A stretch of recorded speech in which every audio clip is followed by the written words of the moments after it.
हाय। आ, जहाँ तक बात आती है विकलांगता और मायूस महसूस करने की, मैं ये कह सकती हूँ कि मैं खुद एक विकलांग महिला हूँ। और विकलांगता की वजह से कई बार बहुत मायूसी होती है। हम खुद को दूसरों से कम समझने लगते हैं। हमें लगता है कि सब हमसे भेदभाव कर रहे हैं, हमें पीछे कर रहे हैं। और ऐसा होने पर हमें कॉन्फिडेंस की कमी हो जाती है। तो आइए आज कुछ इसी बारे में बात करते हैं। जब कभी ऐसा लगने लगे कि हम मायूस महसूस कर रहे हैं, या हमें हमारे अंदर नेगेटिव फीलिंग आ रही है, नकारात्मक सोच आ रही है, तो ऐसे में जरूरत होती है सकारात्मकता को अधिकतम करने की। अपनी सीमाओं से अधिक अपनी क्षमताओं पर ध्यान देने की। क्योंकि सीमाएं हमें निर्धारित नहीं करती हैं, सीमाएं हमें परिभाषित नहीं करती हैं।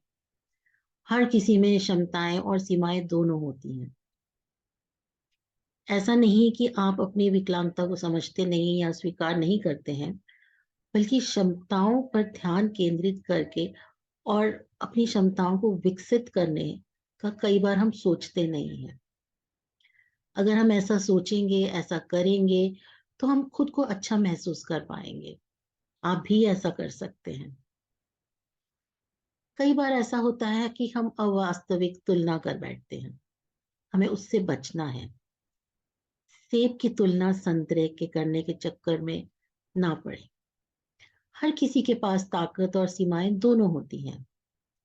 जहां पर चलने फिरने की विकलांगता का सवाल है, अगर वो कहें कि हम पहाड़ पर चढ़ना चाहेंगे या ओलंपिक हॉकी में भाग लेना चाहेंगे, तो ऐसा करना कई बार पॉसिबल नहीं होता। लेकिन अब पैरा ओलंपिक कॉम्पिटिशन्स होती हैं, उसमें भाग लिया जा सकता है।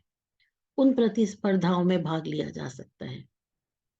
अपने लिए एक यथार्थवादी लक्ष्य निर्धारित करना बहुत जरूरी है। ऐसी बहुत सी चीजें हैं जो आप कर सकते हैं।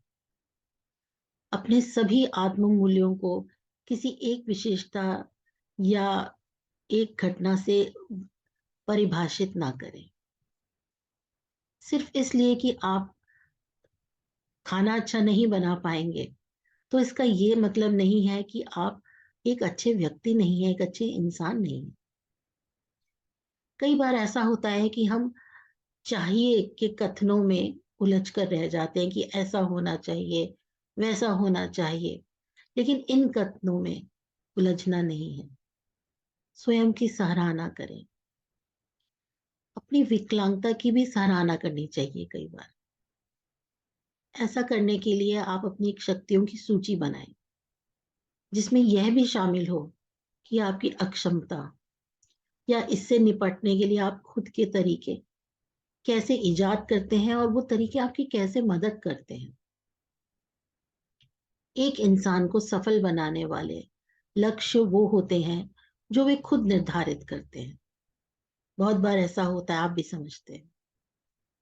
ऐसी कई चीजें हैं जो आप अपनी अक्षमता के बावजूद हासिल कर सकते हैं। इसलिए उन लक्ष्यों पर काम करें। उदाहरण के लिए, यदि आप एक समाचार रिपोर्टर बनना चाहते हैं या वो बनने की ख्वाहिश रखते हैं, तो अपने दिल और अपने आत्मा को एक उसी उसी लक्ष्य के लिए लगा दें। आपको इसके लिए कुछ अतिरिक्त प्रयास जरूर करने होंगे।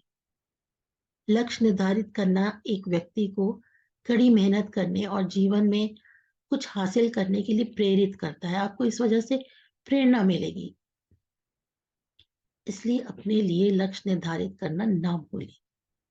अगर आप ऐसा करेंगे, तो शायद आप वो मायूसी महसूस ना करें और आप खुद को एक कामयाब व्यक्ति समझ सके।